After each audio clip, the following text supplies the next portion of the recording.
Welcome. I think we're going to start. Traffic has delayed people, perhaps. It certainly delayed our live stream operator who was driving here from Erie. But he's here now. I have a package of things I'm going to put down here.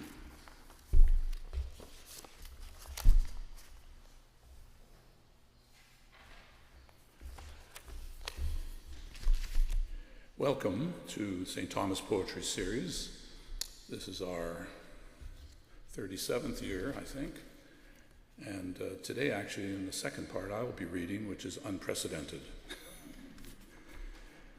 I wanted to start with thanks to the people who've been behind this event, and that's Agnes Cherhati, who's done a lot of promotion on social media. Julia Armstrong has done promotion in the church. Rigson Toot, who's the live streaming director. Christine Cover, who did the program. Dawn McLeod is going to be overseeing the book table. And Pat Kennedy and Margot Swiss. Reception, refreshments, the usual suspects. Any sales proceeds from the sales of Agnes Cherhati's books, Rufus Books, go to St. Thomas's Church. So there are two parts to this. The first part will be a reading from an as yet unpublished narrative poem, the Retort of War, as your program says, Halifax Explosions by Jonathan Eayrs. And then the second one will be a book, selections from a book by Jeremy Clarke. I should briefly say that some St. Thomas parishioners will know Jonathan from his time here as an honorary assistant, which would have been probably 12 to 14 years ago, approximately, before he took on the incumbency of St. Barnabas on the Danforth. He's now quasi-retired in Halifax and has taken up chorister work, but he's also still performing some priestly functions, and that's why he has to leave at 4 o'clock. He had something back in Halifax tomorrow morning, and that was the last opportunity to get there in time. I would just read briefly from the program. His poetic debut took place circa 1990 at his sister's wedding when he presented a Miltonic epithalamion that moved his father to exclaim that he had been born in the wrong century. Other more accessible creative endeavors included writing the history of his late beloved parish, Church of the Advent, called Life at the Edge, and curating historical display panels for St. Paul's Halifax when he was Associate Rector. He has strong connections to Halifax, even though he was born in Winnipeg and raised in Toronto. And he became extremely interested in artifacts and images associated with the Halifax Explosion of 1917 when he was working for a time in the Nova Scotia Archives. And that is the, generative source, should we say, for this narrative poem. So I'm going to ask Jonathan to please come up and give us some samples from the poem. Thank you.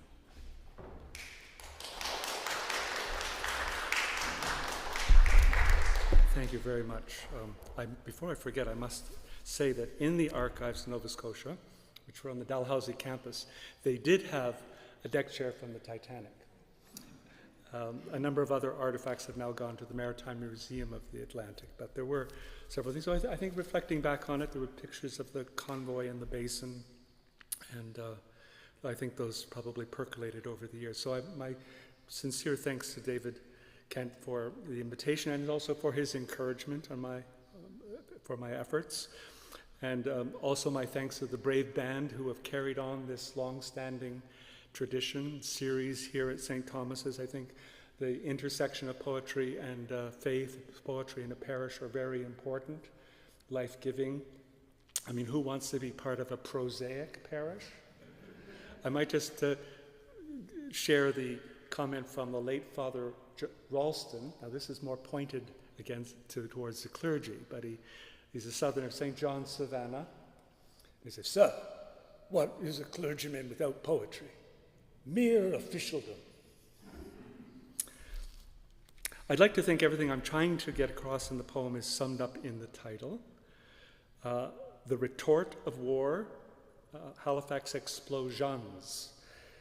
The idea of retort is meant to convey the sense of a retaliatory reaction, kind of blowback, and Halifax is uniquely situated to receive that blowback from European conflicts. It's formed in the midst of European conflicts, the wars, contestation for the continent, but it also is on the receiving end of those conflicts. Retort also in the sense of a kind of, vessel, an alembic in which elements are combined and distilled under heat and pressure, somewhat purified perhaps. Also more grimly, retort in the sense of the chamber in which human bodies are cremated by fire, consumed by fire. Explosions is in the plural deliberately. Certainly, the city has been at the center of a series of upheavals. The 1917 explosion, probably most famously, and any of you who've seen the Oppenheimer film might have seen the very, very brief reference to Halifax in that sequence where they showed the devastation. They're trying to calculate, is it better to drop the bomb on the ground or live in the air? But there were the earlier explosions or upheavals of the initial contact of European settlement, reverberations which continue to our own day. And then the aftermath, the explosions, so explosion in World War II. My father happened to be stationed on a corvette in the Harbour at the time of the second explosion, Bedford Basin depot, chocolate block full of bombs and things that had been brought over from the North Atlantic warfare and were being transshipped to Japan, blew up. And my father was asked to pipe abandon ship, even though the ship was in dry dock. He survived that explosion. A word about its structure, it's in three parts. First arrivals, regenerations, aftershocks, and then a coda called New Scotland Clearances. It's bookended by the arrival and departure of its founder, Lord Edward Cornwallis.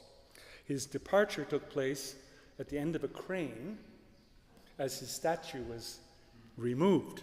Now this is surely very timely. I've just noticed in the newspapers that there's going to be an unboxing event as John MacDonald is going to reappear in Queen's Park. I'm sure that's going to be a highly contested and closely watched event. But so this idea of the deposition of Ryerson and the elimination of Dundas and the boxing up of John MacDonald is all part, Halifax is all part of that story. So we have his arrival, 1749, and his departure, 2018. Two further brief points, I hope. One is that the poem is going to have specially commissioned original artwork. I envisage it as being more or less expressionist, more or less fairly starkly black and white. And I've got two young artists from NASCAD, Nova Scotia College of Art and Design, who are busy working at that. I think in addition to my time moldering away in the archives, I think a lasting inspiration was John Hartman's wonderful panoramic kaleidoscopic picture. I think that appeared in the publicity, splendid publicity, by the way, thank you. And it's an enormous thing. It probably is the length of this pew and about 10 feet high, and it brings together all the elements of the city's history. And I hope the poem accomplishes the same thing. And also it has notes. How many notes does it have? It has 32 notes, and these may seem to be academic or pedantic, but the great poet David Jones, in his poetry, Anathemata, I think that's how you pronounce it, says it would be pedantic not to put in notes when you're referencing things that it's unreasonable to think anyone's going to have ready to hand at their fingertips. So the notes are there to bridge what C.S. Lewis has called unshared assumptions. And we coming from different places, so it's to kind of establish a common framework. That's why the notes are there. Prologue, time trials. Astern, all eyes fixed on the receding wake, evidence to all aboard, embarked from elsewhere, of being underway. Course ahead reckoned by castaways, eddying paper trails, records of raised gestae, secrets of voiceless shades, ventriloquized into evidence, press upon the vessel of memory, and the struggle for the helm ensues. Afore, the advancing stem cleaves the suspending membrane, leading bow wave spread out opposite, a moving double form fixed to the cutting edge. On either side, kinetic arrowheads mirror the continuous swell at the point of first contact. Flow outward, invade, uplift, suspend all in momentary captivity, then grant release, cleansing relinquishment, a letting be of what bore this passing through. I'll just say that's supposed to be a reflection on this historical contestation, the different ways of reflecting and gathering in past events in the present moment. Part 1, First Arrivals. The founding, June 21st, 1749. The freighted Sphinx with its double-visaged Riddler, Chief Commander Cornwallis, plague seer, plague sower, warden of his people, wolf within for all else, probes a reef-edged point. The rocky membrane at the mouth is passed by. The deeper vulvic opening is explored. The invasive member enters from beyond. Defenseless, unresisted passage is allowed. Without mutual contact, the colony is conceived immaculate, the alien spoor of all that is to be discharged. A polis made to plan. The motherland fathered in miniature, a mapped, grid-lined homunculus, ready to erupt in time across the continent. Sea lanes from the east, passing through this nascent aperture, will be magnified as landlines, ironways transiting the west. The primal explosion. The citadel city. A granite salient, the star-shaped citadel crowns the town. Barracks above, brothels below. Streets angle steeply down to the shadowed harbour. Houses sequestered irregularly in Scots-inflected reticence. A bastion of empire oversees spiny piers beneath. Brown's Wharf, Proctor's, Barrett's, Garish's, Governor's Battery, Fairbanks, Fitzpatrick's, the King's Lime Kiln, and Mars Rum Distillery, close by the naval dockyards. Fingers clutching and releasing seabound wealth, fulcrum of defense and expense, the stronghold rises in the midst, dividing south from north. The northern poor encamp in wooden airless boxes, greasy windows sealed shut in all weathers, while those more prosperous southward keep themselves voluntarily in service, obedient exemplars of colonial order. These two extremities of the old brown town repeatedly are drawn into one by cross currents of distant conflict, only to be left adrift during intermittent doldrums of pacification. Diminished, all turn to look backward, to inhabit what had passed, with the navies casting off on the ebb tide and the long drawn-out recessional of the armies marching away to departing ships. August 1914. From Castaway, the colony is reoccupied. The chain of command once again wound tight, dignities of office, superintendency of operations, reordered by imperial decrees. Citizen soldiers march down familiar ways as on church parade into the dazzling Olympian steel-hulled horse, its elective course zigzagged in accord with its camouflage to disgorge its cargo ordered to Passchendaele. Titanic depths cleaved open, pull under all who survived passage. Returning hulls are filled with emptiness, men hollowed out. Whatever had been sown abroad is summoned to harvest home. The sickle plunged in, newly picked native fruit thrown into the press, dregs thrown away. Distant European fathers have eaten sour grapes. The colonial children's teeth are set on edge. The assignation. The Mont Blanc materializes out of the lifting mist, haloed by the sun, holding to the center of the constricted passage. Now the Kaiser's unwilling proxy, Imo stands poised to plunge steel once more into the side of France.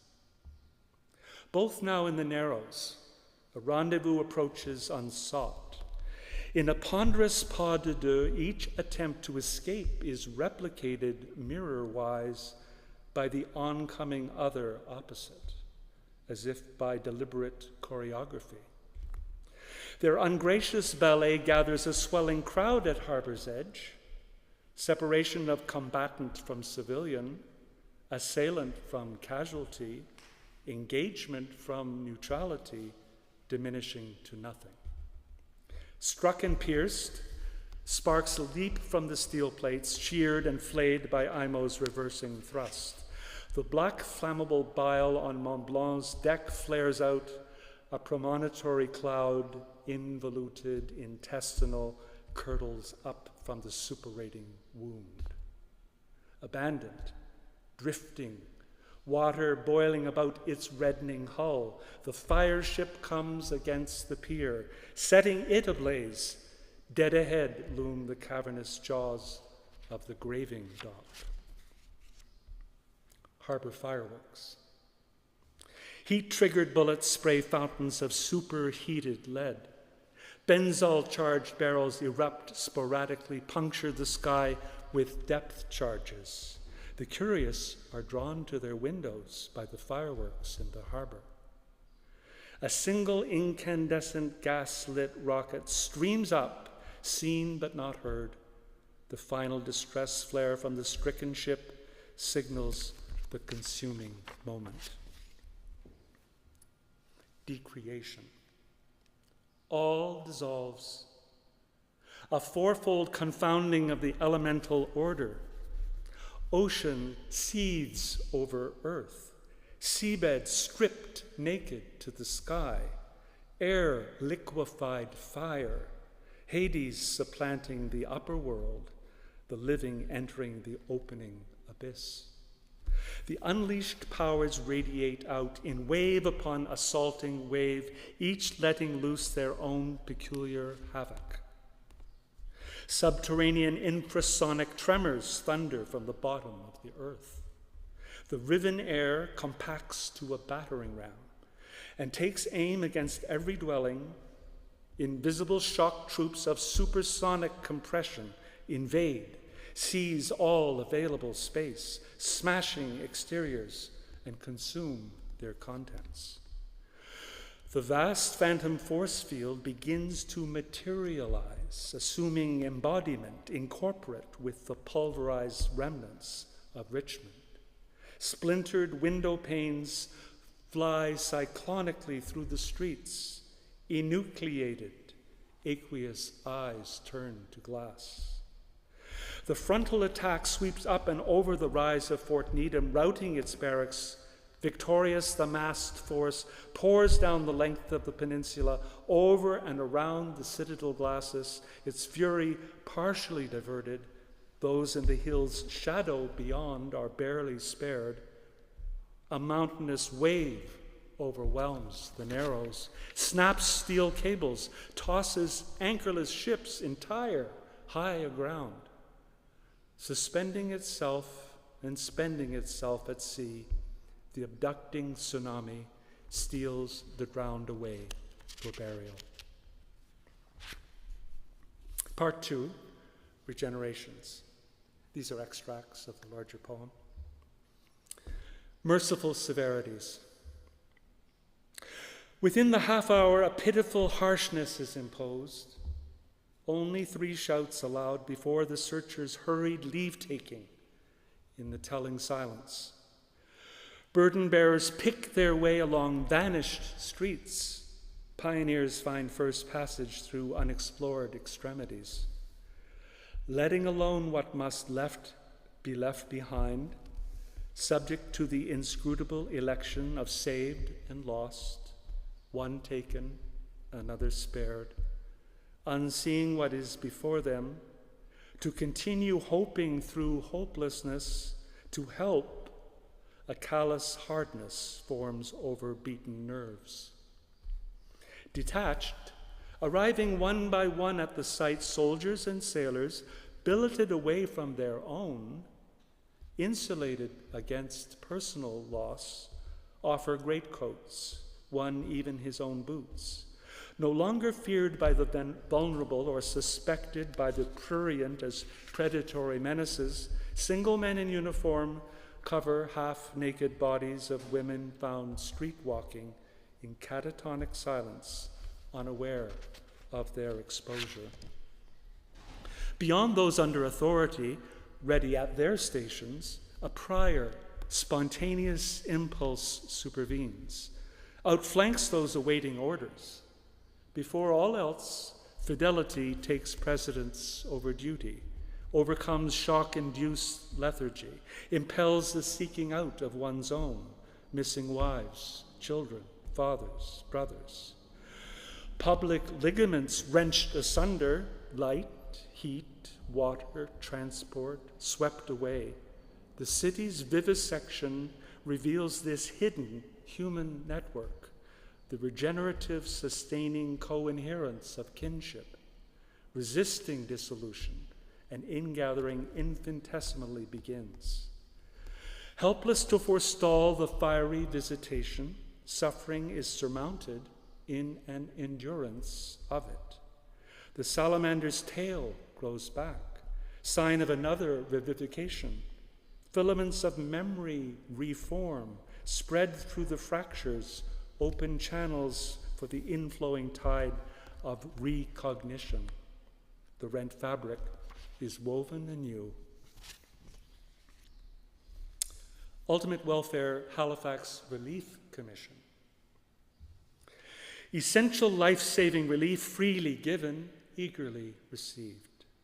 Those rescued, amply fed from canteens, wear the clothes of others, find shelter in abandoned rail cars and buildings still standing. Next, infield tents, followed by tenements, yet all the while, survivors remain displaced persons, their city a detention camp. Fathered by Borden himself at the scene, the Relief Commission is conceived, an act of reparation in disguise, political acknowledgement of paternal responsibility without admitting legal liability for injuries inflicted. Amateur initiative is displaced by mandated oversight. A master plan for ultimate welfare unfolds. Rehabilitation, reconstruction, medical care, finance. The bereaved of Halifax, the orphaned, war widows whose husbands were never overseas, widower fathers over there left childless, all finally recognized as veterans of war. Part 3, Aftershocks. War and Peace 1, VE Days, May 7th and 8th, 1945. Open gangways. Fort, then port, holding pen and transfer point for homeless, uniformed strangers from away. Overoccupied, overcharged, exceeding all capacities. Building pressurization, alarm gauges go critical. Every aperture and passageway rubbed raw, nerve endings split, high-tension fault lines crackle with mistrust. Fissured deeply, duty done with, the town comes apart on release from service. Civic war erupts at the outbreak of peace. The open gangway order for the wet canteens collides with defensive, fear-driven precaution. Shop windows boarded, theaters shuttered, civilian liquor supplies locked away. The inflammatory withdrawal, the hyper-cautious storage of volatile, overproof liquids kindles the riots that follow. Disheveled bodies lie dead, drunk. Mannequins drawn and quartered, severed limbs and headless torsos, vomited out the night before, lie lifeless on the streets. Sailors assault property, not persons.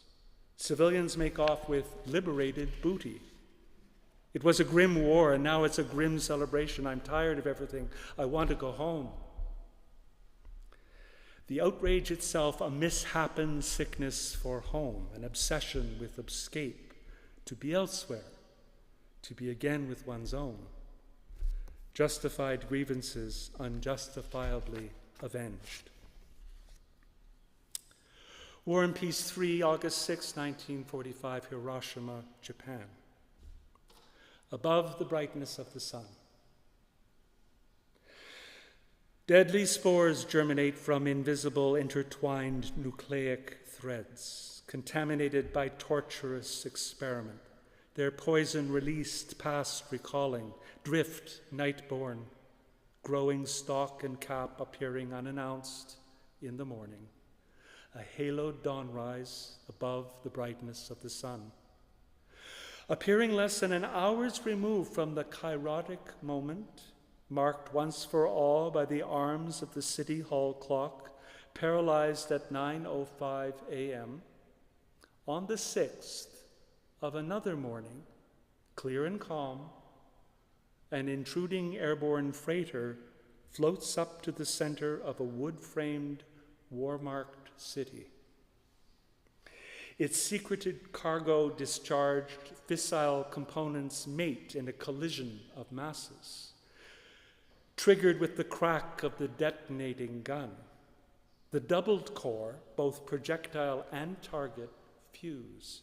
The unchained reaction metastasizes exponentially in cancerous tumescent growth. The climbing fire cloud, seeded with incinerated remains, bends its head in menace, flattening out in the upper atmosphere, condenses, exudes contaminated black rain, soiling the wounded below. Tissues impregnated with indelible greasy dye, their blue scars bear lifelong witness to chemical aggression. A new indigo phosphorescence radiates from those poisoned, overshadowed by the dome-shaped cloud. The Retort of War. In the retort of war, vengeance is unleashed against accessories of distant assaults, not of their own devising. In this alembic exchange, reactions transmute defense to attack. All suffer offense. CODA, New Scotland clearances. Resettlements. The once new 20th century, doubly shell-shocked, grown on prematurely, is reborn through creative destruction, urban renewal through removal, the erasure of what is for the realization of what is as yet to be. Africville, passed over by the destroying airborne onrush, spared by the sheltering rise of its north-facing hillock, is leveled by deliberate decree of the urban pharaoh, interchanged for overpasses, blown over and across the arm, landing as an alien meteorite on uncertain, welcoming outskirts. Settling up, monumental. Here I will indulge in a footnote. Monumental era, reference in the poem. Several famous memorials, often thought contemporaneous with the personages they commemorate, actually date from the 1920s and 1930s. The Lincoln Memorial, 1922. Mount Rushmore, 1927. The Jefferson Memorial, 1938. And I think I might also add the gates in the Port Saint-Jean in Quebec City. I'm almost certain that those are 1920s evocations of a founding moment. The impetus to erect a statue of Cornwallis originated with the celebration in 1924 of the 175th anniversary of the city's founding. The statue, erected in 1931, occupied the center of a square, Cornwallis Park, facing the new CNR railway station and hotel, completed in 1928. Monumental. Still he stands, immobilized, an arrested figure, freeze-framed, history cast in bronze. Gaze fixed, future-facing, unable to see behind.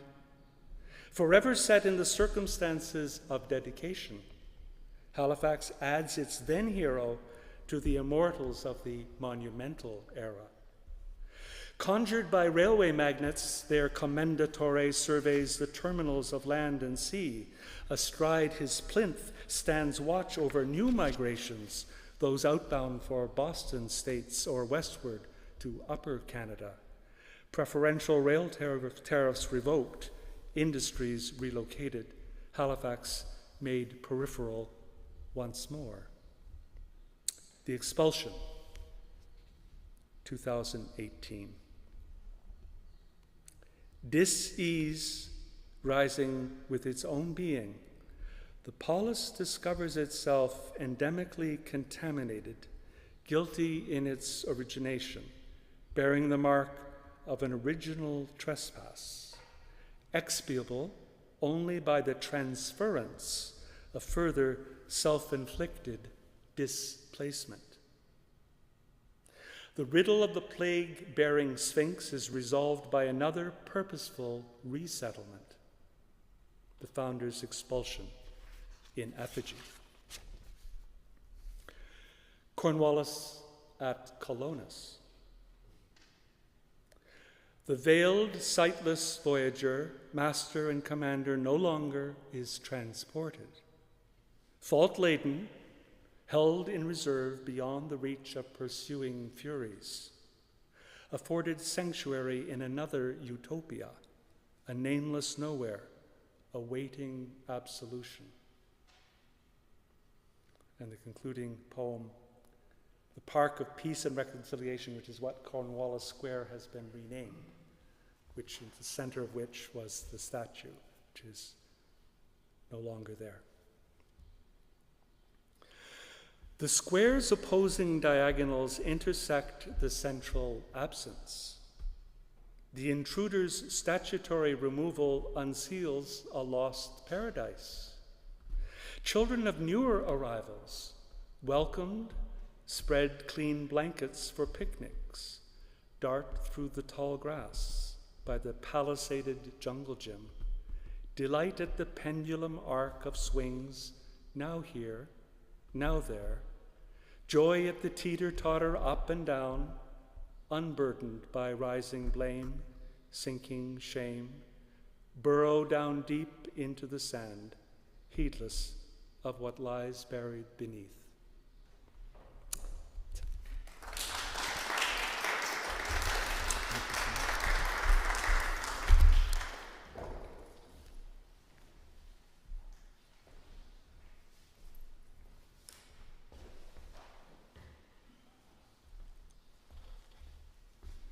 Thank you very much, Jonathan. That was an expert,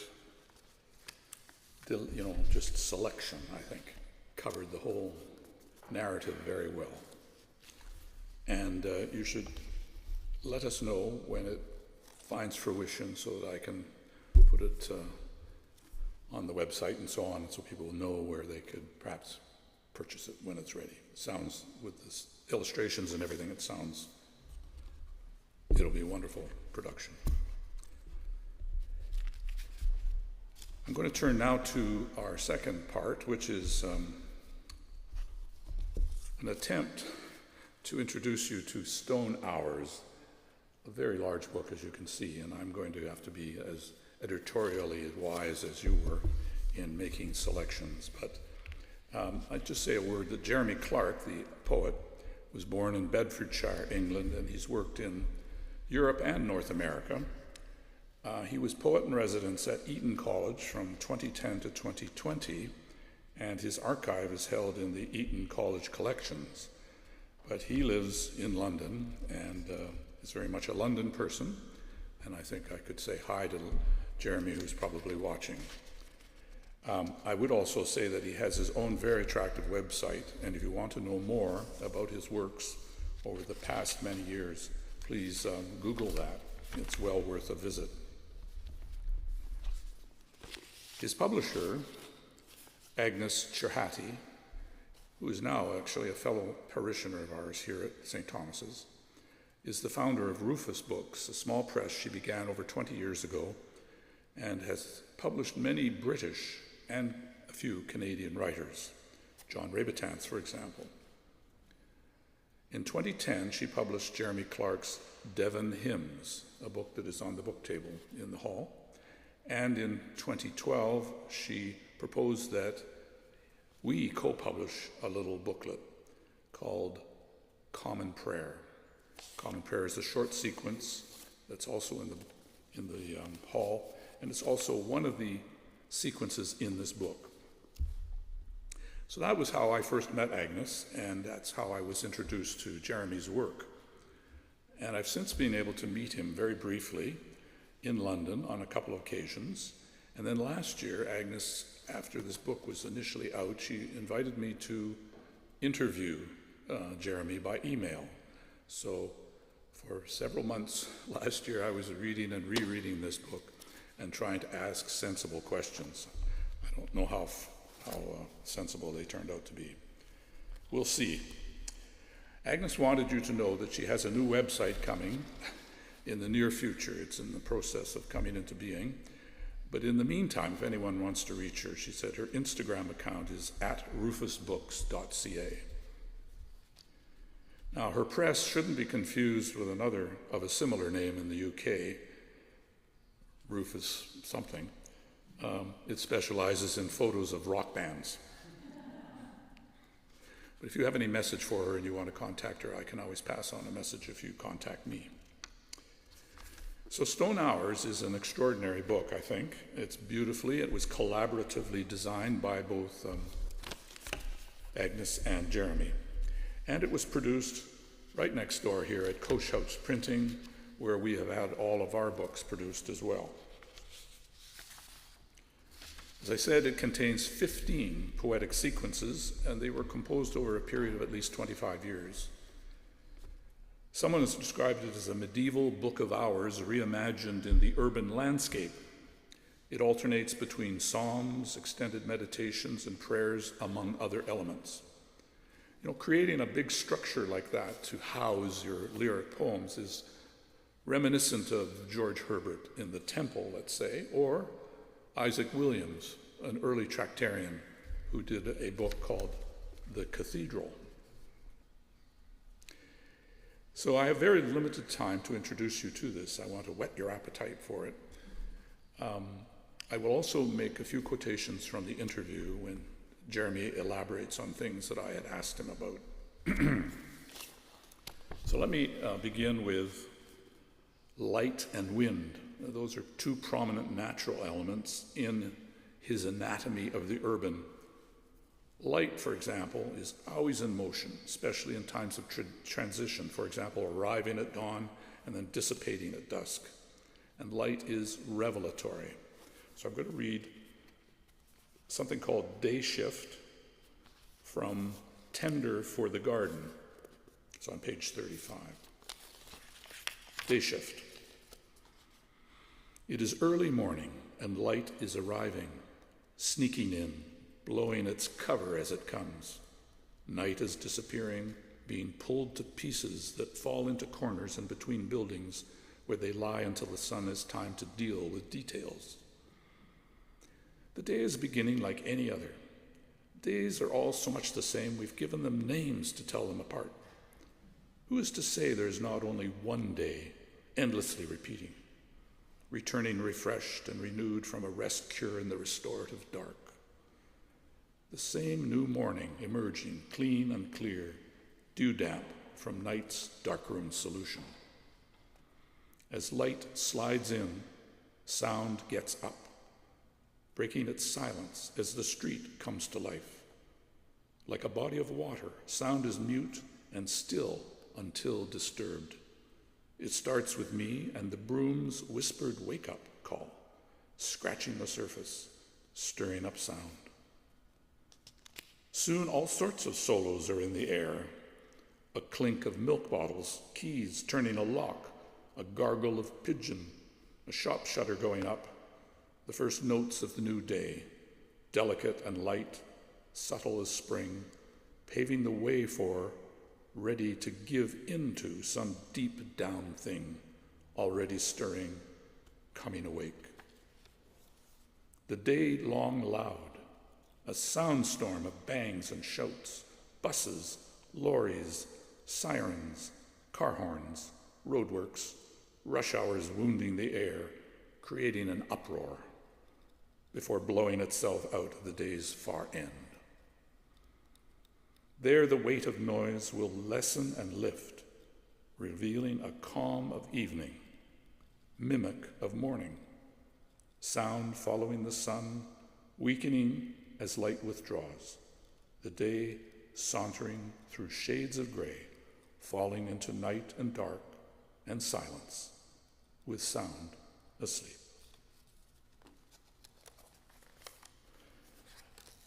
When I asked Jeremy about light, he said the following: simply and generally speaking, the light in stone hours is the presence of the divine. Everyone will have a different opinion of what the divine means to them, but that's generally what the reference is. He then referred me to one of his psalms in the vulgar tongue, number 105, which is on page 207. Here a boy is on a swing, trying to touch God. Psalm 105. One boy on a swing, scoring the air, building a curve, one beating wing, and the world's attempt at arc. And then, so high and hungry for height, a whole blue breaking into greens, the shocked air sent singing.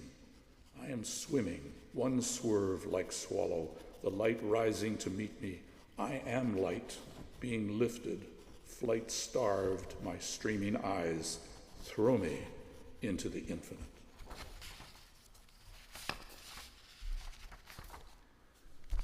I also asked Jeremy just for what's the overall mission or what's the overall vision, is the way he put it. And this is what he said about stone hours. Stone hours posits the modern urban world as a kind of New Jerusalem, as a holy city, which doesn't need to be understood in a purely religious sense, though it can be, but simply that the city is a place of wonder. Within the length of a footstep, there is something, indeed hundreds of things, worthy of our attention. I'm not so naive to think there is not problems, suffering, injustices, ugly realities within the urban experience, but I'm wanting to show that if we regard the whole differently and lived a little differently in it, it would be transformed. And as a consequence, we would be transformed also. Perspective is everything. Someone who read an early version of Stone Hours commented, "The church is outside." I thought that was the right interpretation of the work. If we went about our lives with this thought in mind, we would indeed inhabit a different world.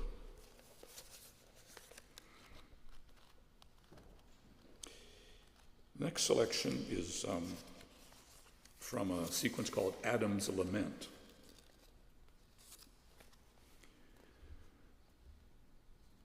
Though I move through a memorized scene, every step is into a moment I've not been in before. Things I pass know only purpose, permanently stuck at the moment of their making. Bench seat, street light, signpost, waste bin. These old buildings lining the wall, unaware of each other or the weather, the water's elaborate arrivals, concussed departures, a river's strange sideways decisions. The long slow of my straight and narrow, my step-by-step, encounter, embrace, adore, abandon. I'm a perfect stranger, passing through the commonplace, amazed. One might come to understand a thing if you gave it years of close attention. Learn that the smallest item can be transformed if considered in isolation and without prejudice. The holy ordinary, the beautiful broken. I'm a discoverer and keeper of the unlooked for and the disregarded, while all the time, all that I do not know, cannot see, goes on around me. So, Jeremy Clarke believes we need to open or reopen our eyes, perhaps in a way William Blake would certainly understand and approve of, to see again as little children. He says this has nothing to do with naivety, but with a reclamation of a sense of wonder. Appreciation and gratitude are two further essential elements. Gratitude is a big one. You could actually start with that. Wonder could not help but follow. But as we all know these days, there's a lot of challenges to paying attention to things. There's a lot of distraction. So there's a little passage in a sequence called Praise that sort of addresses this issue. It's called Home. But the brain butts in with its prosaic concerns and the metronomes of our routines, bullying the senses into believing in only the obvious and the mundane.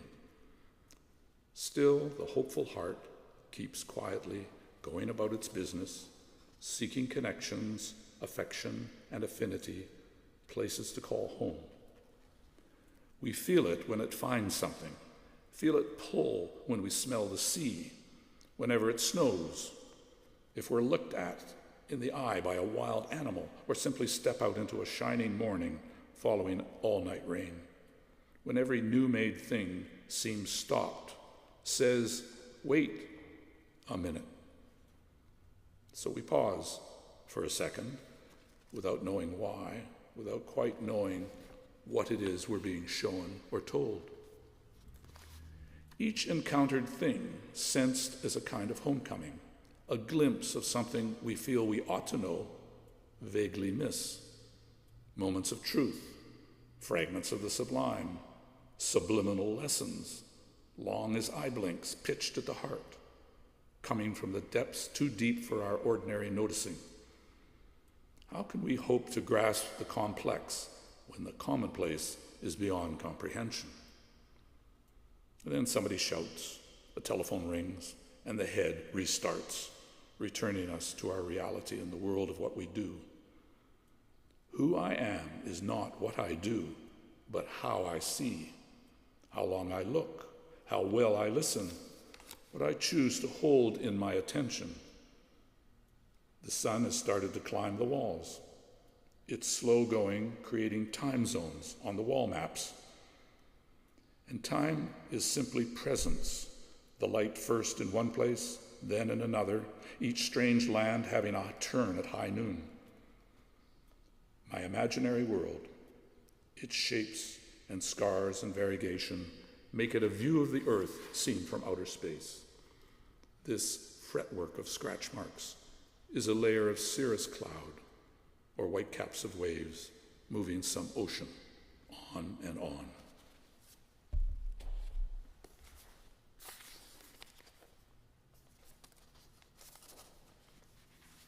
Now, sometimes the urban environment that Clarke describes is empty of people.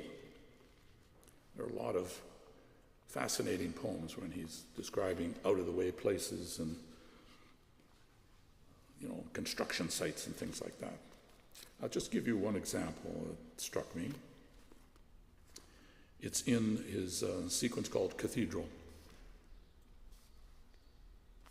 Make sure I've got the right page here. There.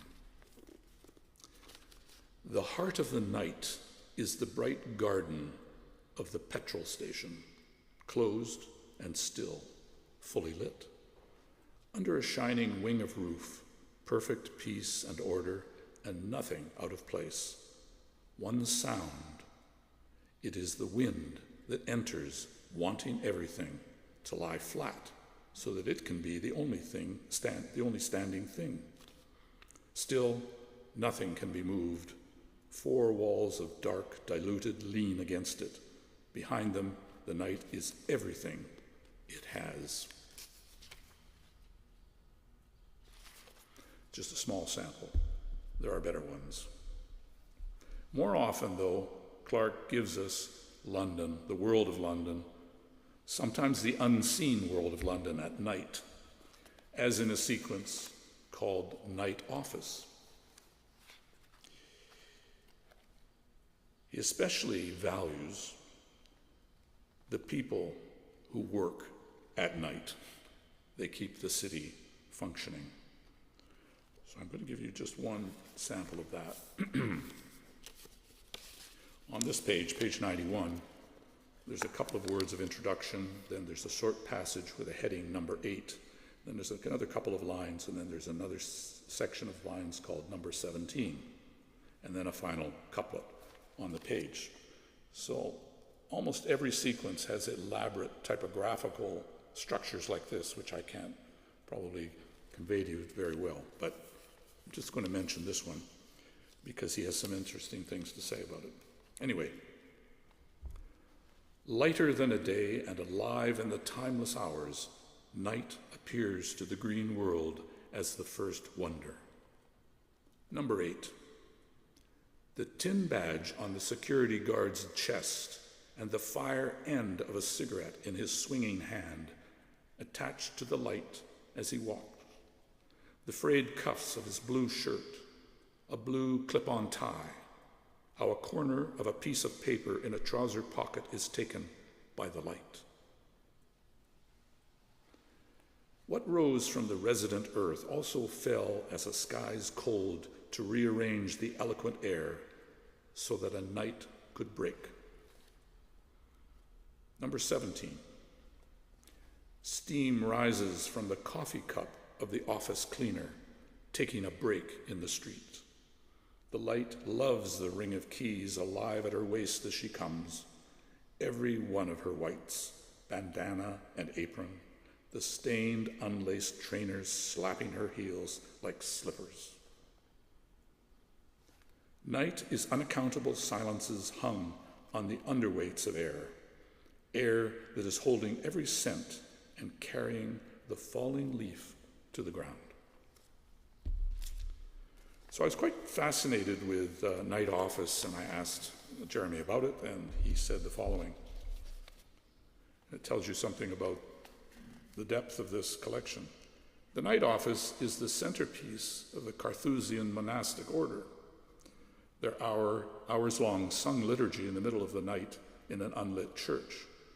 The idea behind the sequence, Night Office, is the city's night hours and the few people who inhabit them, the night worker, the sleepless, the down and out, the party-goer, etc. In their different places in the city, all have for some reason come briefly to the light of a street lamp. All are drawn to the light. Each one comes to the light to better see, to do something that required the light, after which, strengthened or newly prepared, they turn to face the dark once more. The suggestion also is that they are all unknowingly participating in a version of the Carthusian Night Office. You could say that each conical light cast by the lamp is a little church. They enter, attend, then leave. And elsewhere, he said, the street sweeper, courier, this is, of course, people who work during the day as well, but it's just about the working people of London. Window cleaners, pavement layers, by virtue of their ground-level places, are all indeed witnesses.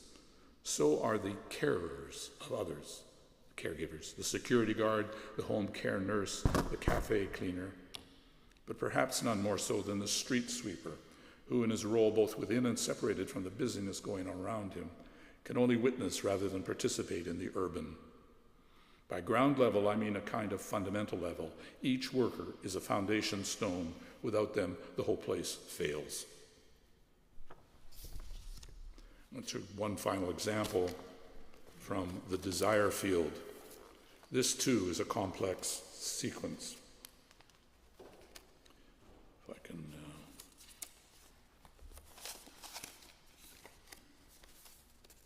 find it.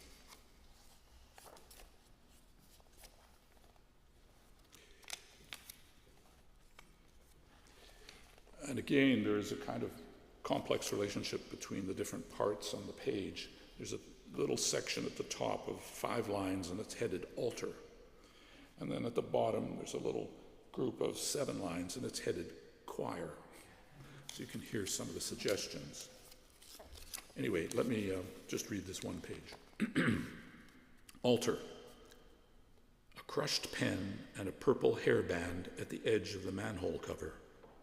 A faded till receipt pasted between cast iron letters. In the middle, a circle of corrosions orange and a long crack clogged with road gravel and leaf litter. The light on a blue bottle cap pressed flat to the brown. The wind was sent to stand for silence, color to green and to green the gray bare ground. Desert heat and white fire of blown snow across an empty road, wild without words, a world submits to reinvention, light for the boulevard and blue horizon. As a calculated instrument, reckoning shadows, it is the dark that speaks. Dark is purely aroma and an aftertaste of air. Somewhere a siren. Footsteps like stitchwork on the laid stone. A row of trees all at once with wings. Choir.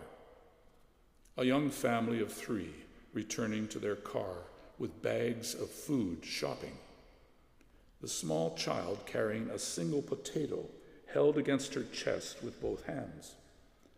Reaching the car, the mother turns round and calls to her daughter, stopped in her tracks by a pigeon standing its ground.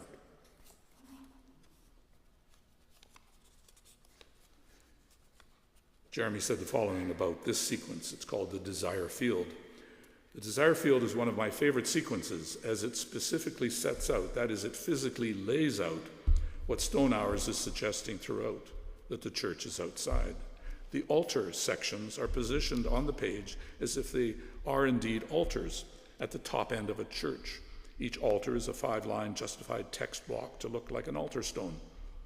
And each is a throwaway or simple functional item or situation in the urban scape, a builder's pallet, bus stop, shelter roof, etc. The narrow central text, which could be considered the nave in a church, is an ongoing description of creation, what air is, how weather works, how the light behaves. This central text is flanked along a church's side aisles, if you will, by 7-line right or left-aligned choir texts that depict basic tasks in ordinary lives. It's worth pointing out that of the 15 choir texts in the desire field, the only choir that actually sings is the last one, a group of girls at a bus stop. Quote, one of them starts to sing and all raise their bangled arms and dance. Well, Eayrs, to my mind, is a profoundly religious book in the widest sense. There are certain words and phrases you come upon as you read it. They stand out. A room as a cell, the miracle of the quotidian, the stations of the dark, the holy ordinary, devotion to the journey, and so on. There are also the references to the discipline needed to promote the work of spiritual growth. We discover through moments of connection that, quote, all we need is here. Clarke conveys our need to attend to the unnoticed, to learn to see, to practice simplicity, to embrace solitude, open our hearts, achieve slowness, to develop a capacity for profound attention. The result is a realization that everything belongs and that the unfolding issues in gratitude and praise. So I'm going to briefly conclude with the last item in the book, which is called Angelus. And I think he attempts in a very few words to try and sum up. Angelus. Take everything. A stone's cold, the flung sky, land going from field to field, the lit city, the curved horizon, a season's blind devotion. Hold everything dear. All we need is here. Thank you.